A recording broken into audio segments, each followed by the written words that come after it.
kule nyuma kule tuna wanahabari sana wa michezo ambao wakati ule hata TV hazikuwepo.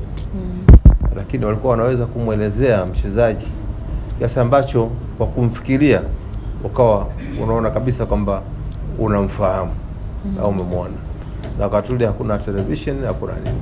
Kwa hiyo tuzo hii sio kwa yule tu peke yake ambaye atapata, lakini kutambua mchango wa wanahabari wote ule wa zamani ambao walijitolea muda wao na uwezo wao na ujuzi wao katika kutekeleza majukumu yao, pamoja na teknolojia kuwa hafifu, lakini waliweza kufanya kazi yao.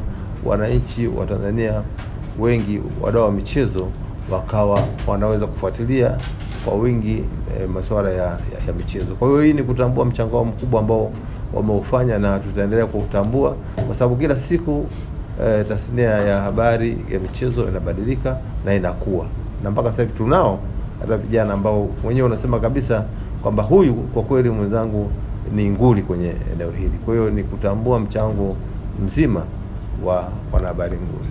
Nashukuru kwa hilo. Karibu. Uhuru.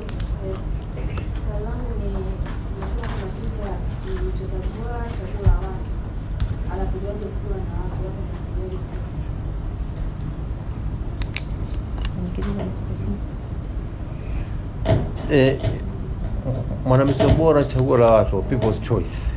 Tumetengeneza mfumo kabisa mwenzetu wa Redia.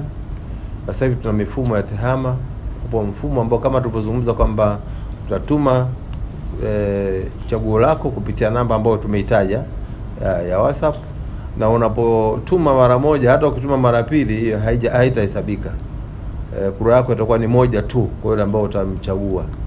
Kwa hiyo tunatoa hamasa tena kwamba watu ambao wadau wa michezo, basi jitahidi sana kwa yule ambao unadhani kwamba ni mwanamichezo bora chaguo lako, basi mpigie kura na uhamasishe wengine kupiga kura. Kwa hiyo kuna mfumo kabisa wa tehama ambao wenyewe utaweka nani ambaye anapata kura nyingi zaidi ndio ambaye atapata tuzo hizo.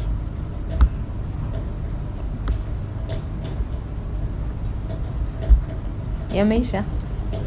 Labda tu kwa kuongezea mwenyekiti, mwisho kabisa ni kwamba huwa tunapokea maoni mengi sana ya kuboresha na maeneo ya kuboresha na vipengele na vitu vingine, lakini mara nyingi huwa tunaangalia kwa wakati uliopo ni kitu gani tunaweza kufanya kulingana na hali na uwezo. Lakini tutaendelea kuboresha, na nyewe wanahabari mtuendelee kutuletea, maana nyewe ndio mnaweza mkao mnapata maoni mengi kuliko hata sisi moja kwa moja.